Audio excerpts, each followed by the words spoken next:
Hello मेरे प्यारे बच्चों, हम जानते हैं कि हम लोग क्लास 12 का भौतिक विज्ञान का 2 चैप्टर ख़त्म कर दिया है।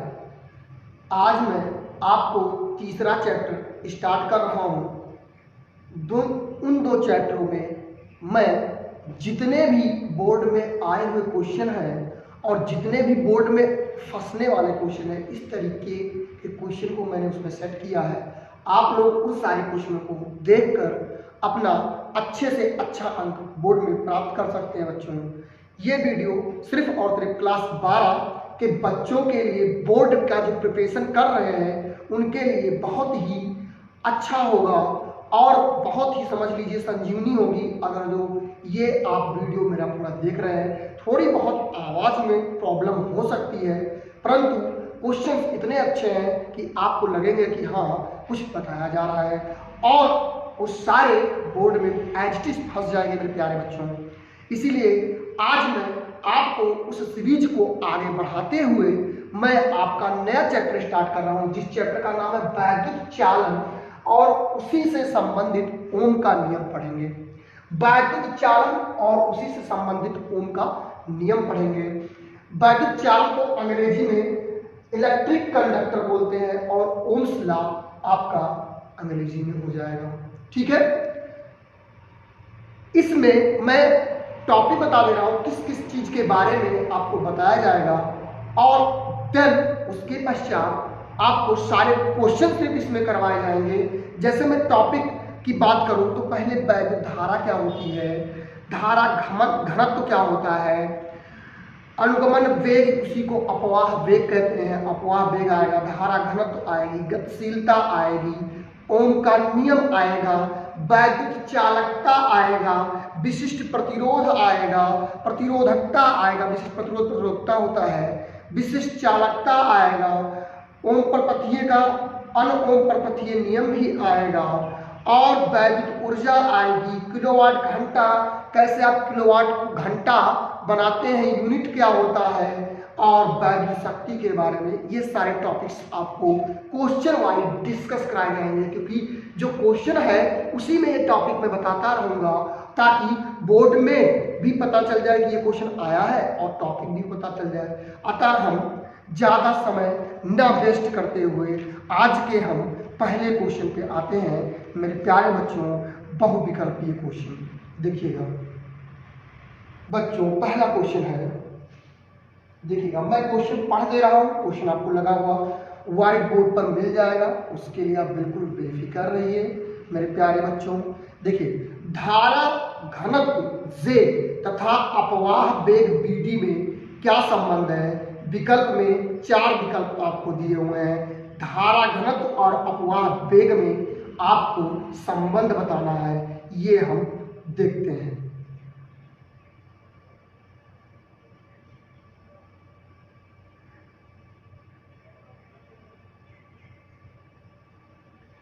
देखिए बच्चों, धारा घनत्व क्या होता है। धारा घनत्व को हम जे से प्रदर्शित करते हैं। किससे प्रदर्शित करते हैं बच्चों?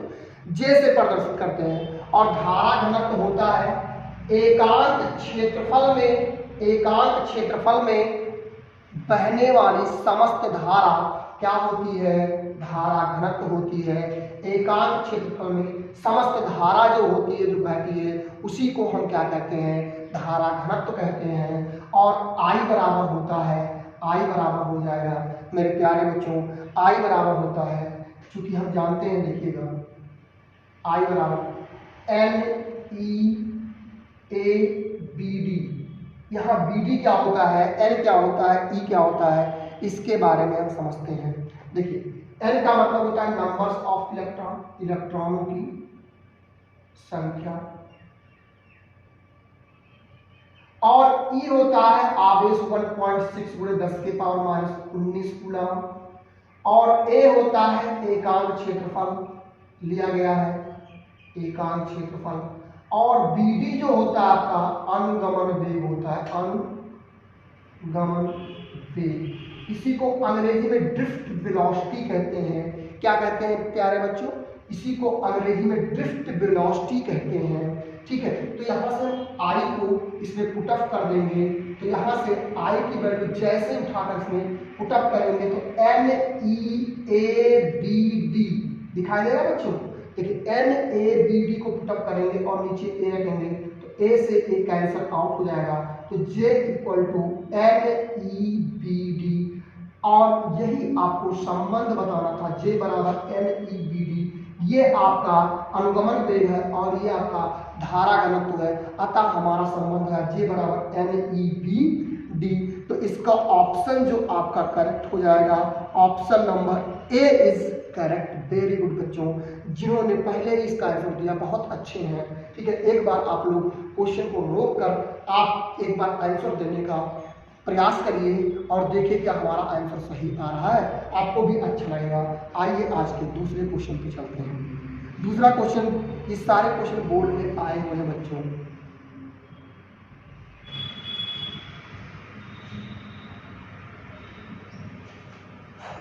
दूसरा क्वेश्चन कह रहा है यदि इलेक्ट्रॉन का अपवाह वेग BD तथा वैद्युत क्षेत्र की तीव्रता E है तो निम्नलिखित में कौन सा संबंध ओम के नियम का पालन करता है। ओम के नियम का पालन कौन सा संबंध करता है।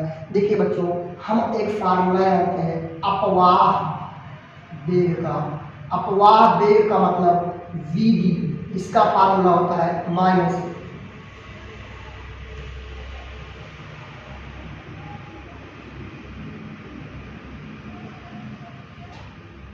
E/m इंटू जे अभी मैंने बताया धारा घनत्व होता है, E numbers of electron, m mass of electron.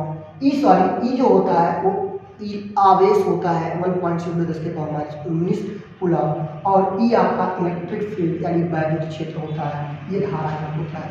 ये एक रिलेशन होता है अपवाह वेग का VD equal to minus E।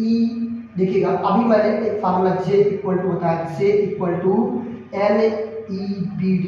बच्चों अब यहाँ से अगर आप जब बदलोगे ये पूरा फार्मूला तो इस रूप में ये कन्वर्ट होकर आ जाएगा। जब इलेक्ट्रिक फील्ड यहाँ लाओगे तब आसानी से आ जाएगा।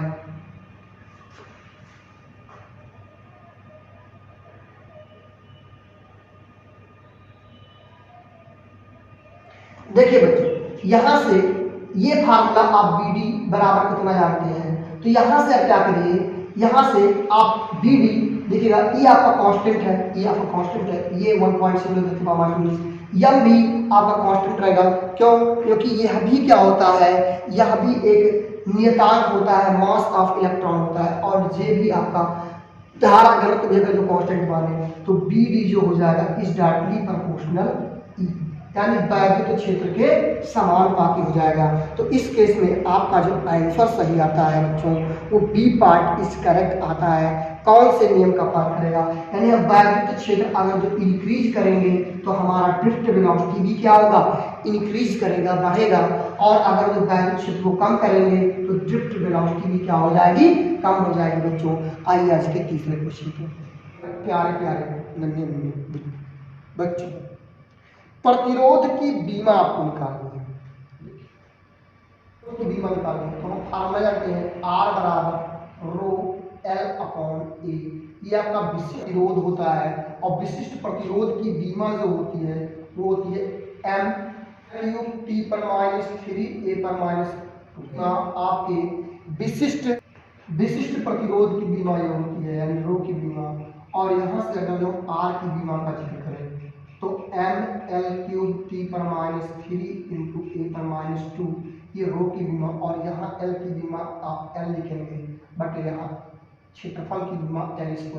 तो देखिएगा 2L, एक यहाँ से कट जाएगा और एक यहाँ से कट जाएगा। यहाँ से R की जो बीमा निकल के आई m L² यहाँ से कट जाएगा L² T/3 और A/2 ये आपका R का बीमा निकल के आ जाएगा। तो आपका आंसर जो होगा वो C पार्ट इज करेक्ट हो जाएगा बच्चों, C पार्ट इज करेक्ट। ये भी आपका 2017 में आया हुआ क्वेश्चन है बोर्ड में। आइए आज की चौथा क्वेश्चन देखते हैं। चौथा क्वेश्चन कह रहा है विशिष्ट प्रतिरोध का मात्रक निकालिए। विशिष्ट प्रतिरोध का मात्रक देखिएगा अभी मैंने एक फार्मूला बताया है, R बराबर रो L अपॉन A। ये आपका विशिष्ट प्रतिरोध है। रो आपका क्या है? विशिष्ट प्रतिरोध है। रो आपका विशिष्ट प्रतिरोध है, तो यहाँ तिरछा गुणा कर देंगे तो rho equal to R A, और यहाँ गुणा तो इस तरफ आएगा, भाग हो जाएगा, तो यहाँ हो जाएगा नहीं। यहाँ से आपने ये निकाल लिया, ठीक है, यहाँ से आपने ये निकाल लिया। अब इसके बाद में इसका मात्रक हो जाएगा ओम, और इसका मीटर स्क्वायर बटे यहाँ मीटर, तो यहाँ से मीटर खत्म हो जाएगा, यहाँ से ओम मीटर इसका मात्रक बन के आ जाएगा। तो ओम मीटर पहले हम चेक करते हैं क्या हमारे ऑप्शन में दिया है। हाँ बिल्कुल दिया है, तो हमारा ऑप्शन डी इज करेक्ट हो जाएगा। D part is correct, D for Delhi, D part correct हो जाएगा। आइए 5वें क्वेश्चन पे चलते हैं। 5वां क्वेश्चन कह रहा है बच्चों, कह रहा है 50 ओम प्रतिरोध के धात्विक तार को खींचकर उसकी लंबाई 2 गुनी कर दी जाती है, तो उसका नया प्रतिरोध ज्ञात कीजिए। देखिए बात को मेरे समझिए, एक तार था, ठीक है, जिसका प्रतिरोध आपका दिया हुआ था, जिसको हम R1 मानेंगे। R1 का प्रतिरोध, ये R1 प्रतिरोध 50 ओम का है, और इसका क्षेत्रफल हम A1 मान लेते हैं, और इसकी लंबाई हम L1 मान लेते हैं, ठीक है। इसको खींचकर दूना कर दिया गया है, खींचकर दूना कर दिया गया है, तो इसका क्षेत्रफल बदल जाएगा, A2 हो जाएगा। लंबाई जो हो जाएगी आपकी L2 2 टाइम्स ऑफ L1 हो जाएगी, दूना हो जाएगी, पहले की यही बात हो गई है। अब हम जानते हैं, ठीक है, हमको क्या निकालना है इसमें, कह रहा है नया प्रतिरोध आपको निकालना है, नए प्रतिरोध की गणना करिए। अच्छा क्या चीज है, पदार्थ तो एक ही है ना, पदार्थ का घनत्व यानी विशिष्ट चालकता नहीं, विशिष्ट प्रतिरोध नहीं बदलेगा, यानी रो आपका घनत्व नहीं बदलेगा, और सब बदल जाएगा, ठीक है, क्षेत्रफल बदल जाएगा, लंबाई बदल जाएगी, ठीक है। तो यहाँ से आप कैसे निकालेंगे, हम जानते हैं बच्चों क्या होता है, A1 L1 equal to A2 L2 होता है, यानी इसके आयतन में कोई बदलाव नहीं होगा। क्षेत्रफल इंटू लंबाई यानी कि आयतन, क्षेत्रफल इंटू लंबाई यानी कि आयतन, खाली सिर्फ खींचकर बढ़ाया गया है, ठीक है, ये फैल जाएगा, तो इसके खींचने पर इसका आयतन बदलेगा नहीं, इसलिए इसका आयतन क्या हो जाएगा, आयतन नहीं बदलेगा, नहीं, इसीलिए आपने ये बना लिया, और यहाँ से हम इसको इस तरफ दे दें तो A1 upon A2 equal to L1 L2 upon L1 हो जाएगा, और L2 की वैल्यू 2 टाइम्स ऑफ L1 बटे L1 हो जाएगी, L1 से L1 कैंसिल आउट हो जाएगा, ये आपका 2 आ जाएगा, ठीक है। हमको R2 निकालना, तो R1 अपॉन R2 अगर जो बात करें तो यहाँ से हो जाएगा rho into L1 upon A1, क्योंकि रो आपका दोनों का समान होगा, रो में कोई बदलाव नहीं होगा, तो यहाँ से ये निकल कर आ जाएगा बच्चों, तो रो L2 अपॉन A2, यहाँ से रो कैंसिल आउट हो जाएगा मेरे प्यारे बच्चों, ये ऊपर चला जाएगा, और यहाँ से ध्यान से अगर जो देखें तो ये ऊपर जाएगा, तो यहाँ से आपका निकल कर आ जाएगा L1 अपॉन L2, देखिए नीचे रहेगा, और A2 अपॉन A1। उम्मीद करता हूँ बच्चों समझ में आया होगा, ठीक है। अब यहाँ से L1 अपॉन L2 की वैल्यू आप फाइंड आउट कर सकते हैं। अच्छा, अगर जो आपको ये R1 दिया है 50, यहाँ 50 रख दीजिए, बटे ये रख दीजिए R2, आपको R2 इसी का प्रतिरोध आपको निकालना था, इसको आपने क्या मान लिया है, R2 मान लिया है, ठीक है। तो यहाँ से L1 की वैल्यू आप L1 ही रखिए, और यहाँ से L2 की वैल्यू 2 टाइम्स ऑफ L1, ये है A2 अपॉन A1, और यहाँ A1 अपॉन A उल्टा है, तो उल्टा का मतलब 1/2 हो जाएगा, ये L1 से L1 खत्म हो जाएगा, यहाँ 2 दूनी 4 हो जाएगा, और इसका गुणा कर देंगे तो 50 चौका 50 गुणे 4 बराबर R2, तो यहाँ से हो जाएगा 4 शून्य 5 चौक 20, यहाँ R2 आ जाएगा आपका कितना बच्चों, R2 आ गया आपका 200 ओम। हमारा प्रतिरोध क्या हो गया, 50 से हमारा प्रतिरोध 50 से क्या हो गया, 200 ओम हो गया। हमारा option D part is correct है बच्चों, डी पार्ट इज करेक्ट है। यानी कि अगर भी यहाँ एक कॉन्सेप्ट और आ रहा है, अगर कोई तार है उस तार की लंबाई को बढ़ाएंगे तो प्रतिरोध बढ़ जाएगा। ये भी कभी कभी पूछ लेता है। तो देखिए पहले आपका लंबाई छोटा था तो 50 ओम था, लंबाई आपने दूनी कर दी, आपका प्रतिरोध 200, यानी लंबाई बढ़ाने पर प्रतिरोध बढ़ जाता है। ये भी ध्यान दीजिएगा बच्चों। ठीक है, आइए आज के छठे क्वेश्चन पर चलते हैं। छठवां क्वेश्चन कह रहा है किसी चालक की प्रतिरोधकता व चालकता का गुणनफल निर्भर करता है। प्रतिरोधकता और चालकता। देखिए बच्चों, आप जानते हैं छठवां क्वेश्चन, वैद्युत चालकता और प्रतिरोधकता। वैद्युत चालकता प्रतिरोध का उल्टा होता है। वैद्युत चालकता, चालकता को अगर सी लिखें तो ये 1/R हो जाती है। ठीक है, ये अपोजिट होती है किसकी, प्रतिरोध की। और आपका प्रतिरोधकता या इसी को विशिष्ट प्रतिरोध भी कहते हैं, वो आपकी रो होती है और रो बराबर RA/L होती है। ठीक है, और कह रहा क्वेश्चन में कह रहा है, क्वेश्चन में कह रहा है किसी चालक की प्रतिरोधकता व चालकता का गुणनफल। तो इन दोनों का गुणा कर लीजिए तो C इंटू रो बराबर 1/R into R into A/L। यहाँ से ये इससे कट जाएगा। ठीक है, ये इससे कट जाएगा तो यहाँ से अब यहाँ आप कह सकते हैं ये लंबाई और चौड़ाई आ गई। ठीक है, लंबाई और चौड़ाई, क्षेत्रफल है तो एक लंबाई से कट जाएगी। एक लंबाई देखिएगा यहाँ नीचे लंबाई और क्षेत्रफल है, तो क्षेत्रफल का मतलब क्या, लंबाई को चौड़ाई या पाई आर स्क्वायर, ये भी कह सकते हैं। तो इसका मतलब, या अगर जो आप क्षेत्रफल किसी पदार्थ का निकालेंगे, ठीक है, तो पाई आर स्क्वायर के अंतर्गत आ जाएगा। तो यहाँ से एल यानी एक बीमा कट जाएगा, लंबाई एक लंबाई है, इसकी बीमा होती है मीटर स्क्वायर, इसकी मीटर, तो 1 मीटर कट जाएगा, यानी टोटल ओवरऑल आपका जो निकल के आ जाएगा वो लंबाई निकल के आ जाएगा।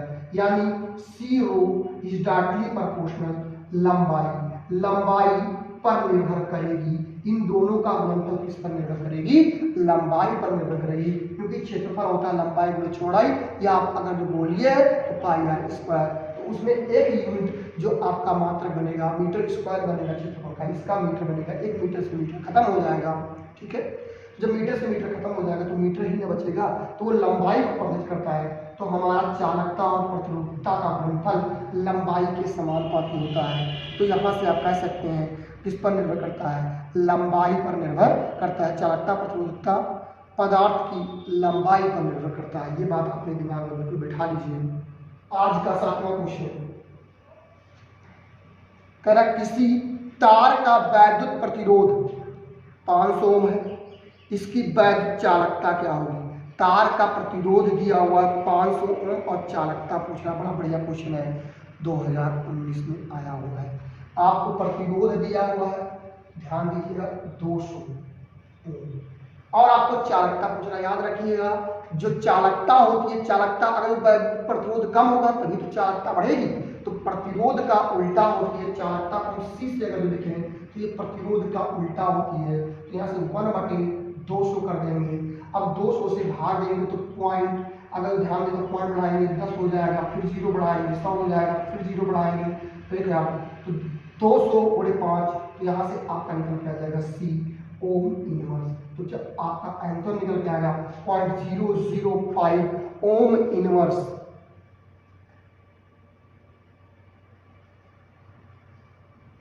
सॉरी बच्चों, ये आपका प्रतिरोध 500 दिया है। ठीक है, तो यहाँ आप 500 कर लीजिए। ठीक है, तो यहाँ से 5 गुना, यहाँ से 2 हो जाएगा, तो आपका 0.002 ओम इनवर्स आंसर आ जाएगा।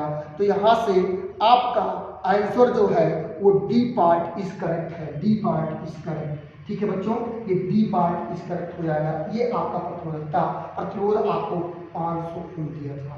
तो इस तरीके से आपका ये आसानी से प्रतिरोध, ध्यान दीजिए प्रतिरोध का उल्टा ही वैद्युत चालकता होती है मेरे प्यारे बच्चों। आइए आज के 8वें क्वेश्चन पे चलते हैं, जो कि इस वीडियो का लास्ट क्वेश्चन होगा और बहुविकल्पीय प्रश्न खत्म हो जाएगा। इसके बाद में हम आपको ये 1-1 नंबर के क्वेश्चन बनने वाले थे इस चैप्टर से जो मैंने बताया है। और इसके बाद थोड़ा लाल क्वेश्चन बनेगा, उसको भी बताऊंगा। आइए 8वां क्वेश्चन। एक 100 वाट 200 वोल्ट का बल्ब 110 वोल्ट की सप्लाई से जुड़ा है, बल्ब में व्यय ऊर्जा निकालनी। देखिए बच्चों, P बराबर दिया है 100 और B बराबर दिया 210, सॉरी 220 वोल्ट का बल्ब। ये आपको इतने वोल्ट का बल्ब दिया हुआ है, बल्ब इतने वोल्ट का है, ठीक है। तो पहले इसका हम प्रतिरोध निकालेंगे और बाद में क्या करना है, बाद में ये B बराबर 110 वोल्ट से जोड़ दे रहा है, बाद में 110 वोल्ट की बैटरी से जोड़ दिया है। तो कह रहा है वैद्युत शक्ति निकालो। तो पहले हम इस बल्ब का प्रतिरोध निकाल लेते हैं। तो हम जानते हैं P बराबर होता है B इंटू आई, और B इंटू आई की वैल्यू क्या हो जाएगी, B बराबर आई आर होता है, I बराबर B बटे आर हो जाएगा। यहाँ से R हम निकाल सकते हैं कितना, B स्क्वायर बटे P, इसको इस तरफ दे दो, इसको इस तरफ दे दो, तो B स्क्वायर बटे P हो जाएगा। और B स्क्वायर का मतलब 220 गुणे 220 बटे P का मतलब 100, ये दोनों जीरो कैंसिल हो जाएंगे। 22 गुणे 22 484 होता है। आप ये बात ध्यान दीजिएगा, 484 मुझे डायरेक्टली कैसे पता हो गया, ये चीज मुझे याद थी, ठीक है, इसलिए मैं डायरेक्टली बता दिया कि 22 गुणे 22। इसका एक शॉर्ट वीडियो में आपको बता दूंगा कि कैसे आप शॉर्ट तरीके से आप दो सेम नंबर का गुणा करें, जो 2 अंक का हो, आसानी से वो गुणा आपको प्राप्त हो जाए, ठीक है। तो अब अपन क्या करते हैं, बाद में इसी बल्ब को हम 110 वोल्ट से जोड़ देते हैं। तो P बराबर कितना होता है, V इंटू आई होता है, आई आपको नहीं पता है, परंतु आर का तो B स्क्वायर बटे आर, अभी जस्ट पार कर रहा है। अब इसका पावर कितना होगा, तो B स्क्वायर अब 110 वोल्ट से जोड़ दिया गया है मेरे प्यारे बच्चों, बटे आर 484 है, 484 है। अब देखिएगा यहाँ से हम 11 से काट सकते हैं। देखो इस 484 को अभी मैं बाइक कर सकता हूँ, तो 110 गुणा 110 बटे 22 गुणा 11 कन्नन 11 11 11 गुणा 22, 11 कन्नन 11 11 11 गुणा 22, 2 पंचे 10 और 2 पंचे 55, यानी हमारा 25 वाट का वैद्युत शक्ति इसमें लग जाएगा। इस बल्ब में वैद्युत शक्ति कितना व्यय होगा, 25 वाट, इसमें 25 वाट की शक्ति व्यय हो जाएगी बच्चों, इसलिए इसका ऑप्शन सी इज करेक्ट हो जाएगा बच्चों, सी इज करेक्ट हो जाएगा। यह 8 क्वेश्चन आपके लिए बहुत ही उपयोगी बहुविकल्पीय प्रश्न थे, ठीक है। इसमें से एक आध नंबर फंस सकता है, बहुत ही इंपॉर्टेंट है ये बात बच्चों, बहुत ही ध्यान से समझिएगा, देखिएगा, जहां दिक्कत होगी उस पर कमेंट करिएगा और सारे वीडियो को देखिएगा। इसके आगे जो क्वेश्चन है इस चैप्टर के, वो मैं अभी आपको अगले वीडियो में प्रोवाइड कराऊंगा, उसके लिए आप बिल्कुल बेफिक्र रहिए और हमारे चैनल को लाइक, सब्सक्राइब और शेयर करिए, ताकि अधिक से अधिक बच्चों का लाभ प्राप्त हो सके और अधिक से अधिक बच्चे बोर्ड में अच्छा नंबर प्राप्त कर अपने माता पिता का सर ऊंचा कर सके। धन्यवाद। जय हिंद, जय भारत।